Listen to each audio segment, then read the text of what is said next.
बिस्मिल्लाहिर्रहमानिर्रहीम। अस्सलाम वालेकुम स्टूडेंट्स, मैं हूं कासिम जोई और आज हम पढ़ेंगे चैप्टर 9 बायोलॉजी के ब्लड ग्रुप सिस्टम के बारे में। सबसे पहले हम ये देखते हैं कि ब्लड ग्रुप सिस्टम है क्या। इसमें एक से ज़्यादा ब्लड ग्रुप्स हैं जो रिलेटेड हैं और जिनको क्लासीफाई किया गया है एक स्पेसिफिक एंटीजन की प्रेजेंस या एब्सेंस के ऊपर। तो ब्लड ग्रुप सिस्टम्स को हमेशा किसी स्पेसिफिक एंटीजन की बुनियाद पर क्लासीफाई करके डिफरेंट ब्लड ग्रुप्स जो रिलेटेड हों उनको मिला के एक ब्लड ग्रुप सिस्टम बनाया गया है। इंसान के अंदर तकरीबन 29 यानी 29 ब्लड ग्रुप सिस्टम्स अब तक डिस्कवर हो चुके हैं, जिनमें से एक जो हम पढ़ने लगे हैं वो है ABO ब्लड ग्रुप सिस्टम्स। हर ब्लड ग्रुप सिस्टम्स की बुनियाद एंटीजन होती है। सबसे पहले हम ये देखते हैं कि इसको आइडेंटिफाई किसने किया था। तो कार्ल लैंडस्टाइनर ने 1900 में इसको आइडेंटिफाई किया था। और जैसा कि ये जो टर्म ABO है ये बता रही है, इसके अंदर 4 डिफरेंट ब्लड ग्रुप्स हैं। Blood group A, blood group B, blood group AB and blood group O। इस ब्लड ग्रुप सिस्टम के अंदर जो स्पेसिफिक एंटीजन है वो है एंटीजन A और एंटीजन B। 2 एंटीजन्स हैं इस ब्लड ग्रुप सिस्टम्स के ऊपर। तो इसकी जो क्लासिफिकेशंस की गई हैं डिफरेंट ग्रुप्स की, उनकी बुनियाद ये एंटीजन्स की प्रेजेंस या एब्सेंस है। इस ब्लड ग्रुप सिस्टम्स के अंदर जो एंटीबॉडीज हैं वो भी 2 हैं, एंटी-A एंटीबॉडीज, एंटी-B एंटीबॉडीज। 2 एंटीबॉडीज हैं और 2 ही इसके अंदर क्या हैं, एंटीजन्स हैं।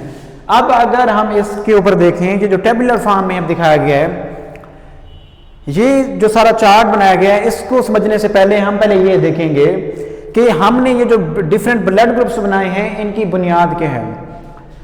RBCs के ऊपर कौन सा एंटीजन मौजूद है, जो एंटीजन मौजूद होगा उसी एंटीजन की प्रेजेंस या एब्सेंस की बुनियाद पर डिफरेंट ब्लड ग्रुप्स बनाए गए हैं। अब यहाँ पे हम देखते हैं, हमने यहाँ पर डिफरेंट ब्लड ग्रुप्स लिखे हुए हैं। ब्लड ग्रुप A है, ब्लड ग्रुप B है, ब्लड ग्रुप AB है और ब्लड ग्रुप O है। इसी तरह यहाँ पे हमने ये देखना है उनके RBCs के ऊपर कौन कौन से एंटीजन मौजूद हैं या फिर गैर मौजूद हैं। इसके बाद ये देखेंगे उस ब्लड ग्रुप के अंदर एंटीजन कौन कौन से हैं और एंटीबॉडीज कौन कौन से हैं। अब यहाँ सबसे पहले हम ये देखते हैं कि अगर हम लें ब्लड ग्रुप A तो उसके RBC के ऊपर, उसकी सरफेस के ऊपर एंटीजन A मौजूद है जिसको इस शेप में दिखाया गया है। और अगर हम ब्लड ग्रुप B देखें तो उसके ऊपर एंटीजन B है। इसका मतलब जिस RBC के ऊपर मीन टू से हमारे पास एक पर्सन A है, उसके RBC जितने भी रेड ब्लड सेल्स हैं उनकी सरफेस के ऊपर अगर तो एंटीजन A मौजूद है तो उस शख्स का ब्लड ग्रुप A होगा। अगर तो एंटीजन B मौजूद है तो ब्लड ग्रुप B होगा। अगर दोनों एंटीजन्स यानी एंटीजन A और antigen B, if both of these antigens are present, then the blood group of that specific person will be AB blood group. If both of the antigens are absent, then blood group will be O.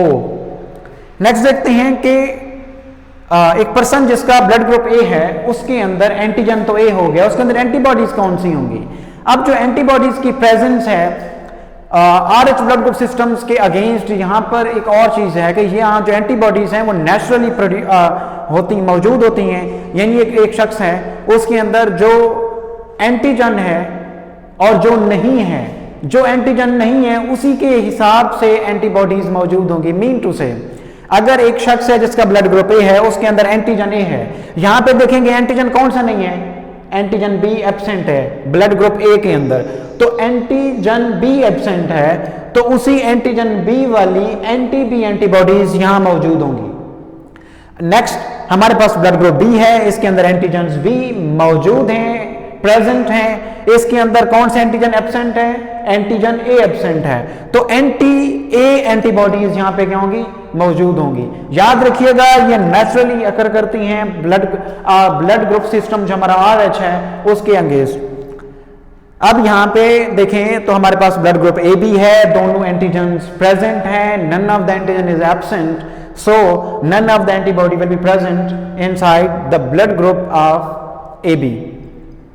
Next blood group A है, कोई भी antigen present नहीं है और यहां पे आप देख सकते हैं RBC जो है इसके ऊपर कोई भी एंटीजन नहीं है, लेकिन कोई भी एंटीजन मौजूद नहीं है तो उसी हिसाब से दोनों एंटीबॉडीज के यहां पर मौजूद हैं। अब यहां पे हमने ये देखा कि एंटीजन A, एंटीजन B और एंटी-A एंटीबॉडी, एंटी-B एंटीबॉडी। इनको हमने देखा कि किस ग्रुप में कौन सा एंटीजन है और कौन सी एंटीबॉडीज हैं।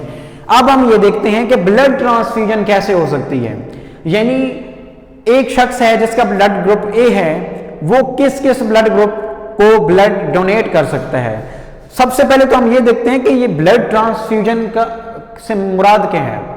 किसी एक शख्स के ब्लड सर्कुलेटरी सिस्टम से ब्लड या ब्लड के जो प्रोडक्ट्स हैं उनको लेके किसी और ब्लड सर्कुलेटरी सिस्टम के ब्लड या उसके ब्लड सर्कुलेटरी सिस्टम के अंदर ब्लड या ब्लड के जो प्रोडक्ट्स हैं उनको ट्रांसफर करना, ये क्या कहलाता है? ब्लड ट्रांसफ्यूजन कहलाता है।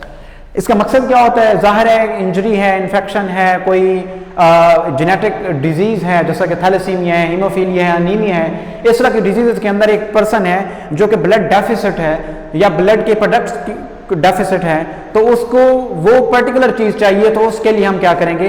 किसी एक नॉर्मल शख्स के ब्लड सर्कुलेटरी सिस्टम से कंपैटिबिलिटी वाला ब्लड लेके या उसके प्रोडक्ट लेके किसी और शख्स के ब्लड सर्कुलेटरी सिस्टम में क्या करेंगे? उसको इन्फ्यूज करेंगे। प्रिकॉशन क्या होनी चाहिए, यानी अगर आपने एक शख्स को ब्लड डोनेट करना है तो क्या होना चाहिए? ये माइंड में रखना है ये वाली बात कि उनके दरमियान ब्लड के दरमियान कंपैटिबिलिटी होनी चाहिए, यानी उनके इस तरह ब्लड डोनेट किया जाए, एक ग्रुप को दूसरे उस ग्रुप में दिया जाए जहां पे क्या हो? एग्लूटिनेशन ना हो, क्लैंपिंग ऑफ द सेल्स ना हो। क्लैंपिंग ऑफ द सेल्स से क्या मुराद है? एंटीजन और एंटीबॉडीज का आपस में अटैच्ड हो जाना। ये क्या है? हमारे पास एग्लूटिनेशन है। अब जो एंटीजन ए है उसको एंटी ए एंटीबॉडी क्लैंप कर सकती है, जो एंटीजन बी है उसको एंटी बी एंटीबॉडी क्लैंप कर सकती है। ये माइंड में रखना है। अब हम देखते हैं इस चार्ट के थ्रू कि कौन कौन से ब्लड ग्रुप किस किस ब्लड ग्रुप को ब्लड डोनेट कर सकते हैं। अब यहां पे हम देखें तो यहां पर हमने ब्लड ग्रुप लिखे हुए हैं। ब्लड ग्रुप ए है, बी है, ए बी है और ब्लड ग्रुप ओ है, और यहां पे हमने डोनर लिखे हुए हैं और यहां पे रिसिपिएंट्स हैं। अब अगर देखा जाए कि ब्लड ग्रुप ए जो है किन किन को ब्लड दे सकता है, ब्लड ग्रुप ए वालों को ब्लड डोनेट कर सकता है और ए बी वालों को डोनेट कर सकता है। बी वालों को और ओ वालों को ब्लड डोनेट नहीं किया जा सकता। वजह क्या है? आप ये देखना है ब्लड ग्रुप ए के अंदर एंटीजन कौन सा है? एंटीजन ए मौजूद है। ब्लड ग्रुप बी के अंदर एंटीबॉडी कौन सी है? Anti A antibody. जैसा कि आप यहां देख सकते हैं इसके अंदर एंटीजन ए है और एंटीबॉडी कौन सी है? एंटी बी एंटीबॉडी है।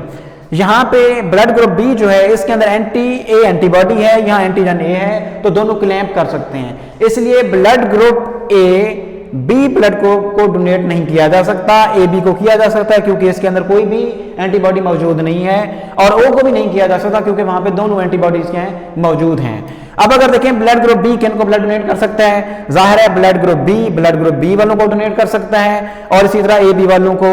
यहां पे ए वालों को क्यों नहीं कर सकता? क्योंकि ब्लड ग्रुप जो ए है यहां पे एंटी बी एंटीबॉडी मौजूद है और ये एंटीजन इसके अंदर बी होगा, तो इसका एंटीजन बी और इसकी एंटी बी एंटीबॉडी दोनों आपस में क्या कर सकती हैं? क्लैंप कर सकते हैं। इसलिए बी ब्लड ग्रुप ए वालों को डोनेट नहीं किया जा सकता, ए बी वालों को किया जा सकता है, और ओ वालों को भी नहीं किया जा सकता क्योंकि ओ वालों के अंदर दोनों एंटीबॉडीज मौजूद हैं, तो क्लैंपिंग का खतरा है।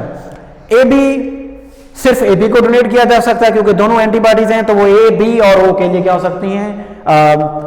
फैटल हो सकते हैं। इसी तरह जो ब्लड ग्रुप ओ है वो हर किसी को डोनेट किया जा सकता है। अब अगर हम यहां पे देखें ब्लड ग्रुप ओ जो है यूनिवर्सल डोनर कंसीडर किया जाता है क्योंकि ये किसी भी ब्लड ग्रुप को डोनेट किया जा सकता है, और जो ए बी वाले हैं ये किसी से भी ब्लड रिसीव कर सकते हैं, तो ये यूनिवर्सल रिसिपिएंट्स हैं ब्लड ग्रुप ए बी वाले, और ओ ब्लड ग्रुप वाले के हैं यूनिवर्सल डोनर हैं। अब हमने यहाँ पे देखा ब्लड ट्रांसफ्यूजन, उसकी डेफिनेशन और कौन कौन किस किस को ब्लड डोनेट किया जा सकता है। तो स्टूडेंट्स आज के टॉपिक में हमने पढ़ा कि ब्लड ग्रुप्स क्या होते हैं, blood groups A B blood group systems क्या है, उसको डिस्कवर किसने किया था, और A B blood group systems की डिफरेंट टाइप्स और उनको किस तरह क्लासीफाई किया गया। तो इंशाल्लाह नेक्स्ट लेक्चर में आरएच ब्लड ग्रुप सिस्टम को पढ़ेंगे। अल्लाह हाफिज़, अस्सलाम वालेकुम।